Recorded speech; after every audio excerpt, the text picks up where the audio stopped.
Hey guys, Tim Russell here from Multipart Finance, and this week I had two different meetings with two different couples who each had a scenario which I think is quite common that I wanted to unpack to let you know what my train of thought was as I helped them make their decision in their buying process. The first one was the scenario of, do I pay down my home loan or do I use that equity that I've built up to buy an investment property? So in this situation, the scenario that I'll have, like it was their scenario, I won't mention their names, but they had their property worth 1.5 mil, their loan balance is 800,000. So the common question is, I don't want to borrow against my place to buy an investment property because I don't want to get into more debt. It would make more sense to me to just simply pay down my home loan. So I show them what that looks like. And these are the presumptions I used. I presumed that property growth is about 5%. That rate was 4%. They have a P&I loan and the loan term is 25 years to go. So if we fast forward 10 years down the track, the property has increased in value to 2.4 mil, the loan balance is 570, and the equity they've built up is 1.8 mil. So great result. But let's just compare that with if they wanted to purchase an investment property. So we're going to presume, same numbers in that the value of the property is 1.5, the home loan was 800,000. What they did is they borrowed against their home loan for 150,000. They got an extra loan for 150, and they used that to purchase an investment property for 600,000, and then they secured a loan against that investment property for 480. So they borrowed essentially 105% of the purchase price to get this property. Same presumption that I'm going to have. In this case though, the home loan is going to be P&I and the investment loan is going to be interest earned. So the investment loan is not going to get paid down at all. And we fast forward 10 years down the track. The same numbers hold true for the owner-occupied property, but with the investment property, that's also grown in value. So they've had two properties be invested in the market for 10 years.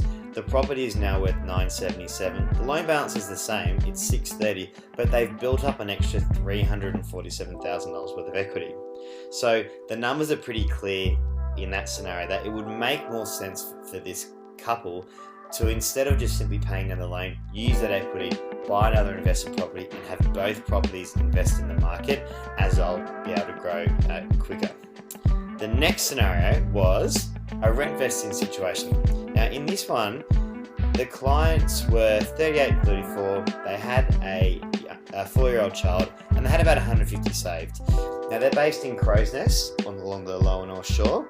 They love the area, but they know that they were in a 2-bedroom apartment, but they know that a 2-bedder in the Crow's Nest area is about 900,000 plus. So it would be too high for them to get into the market. So what are they to do? Do they just keep saving, or is it better to then change strategy and look to purchase an investment property with minimum impact on cash flow? So let's just unpack how that would look. What we did is we referred them to a buyer's agent who looked in a different state and was able to find them a 3-bedroom house. It was in the Brisbane area, I won't say the suburb, for 465. So what they, if we look at the cost of that, there's stamp duty, solicitor fees, etc. So it cost them 491. The loan that they got was 372, which meant that they had to put in 120,000. So I mentioned before they have 150 saved. So there's about 30 grand left over.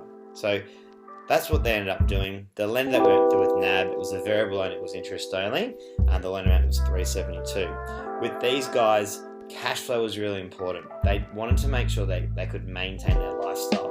So in this situation, the rental income was 450, the loan repayments were 299. So it was positively geared.